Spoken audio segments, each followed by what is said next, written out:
Ano bang problema? Pakinggan mo.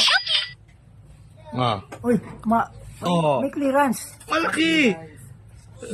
So, ibig sabihin, yung piston lang ang pinalitan dyan. Lang ang pinalitan. Tapos hindi sukat na sukat. Hindi so. Hindi ni rebor. Replace. Kasi Arthur pala to. Kaya alam Ano ko, maalala? bago yung timing chain yan. Bago Hindi lang, ang naririnig yung Ano mga dapat gawin dyan?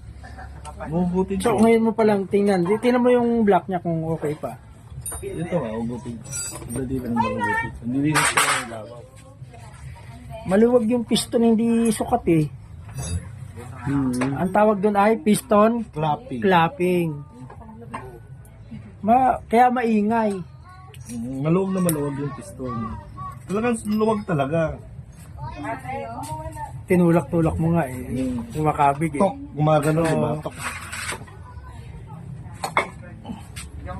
Oh? Eh, meron na rin. Oo, butang ang dami.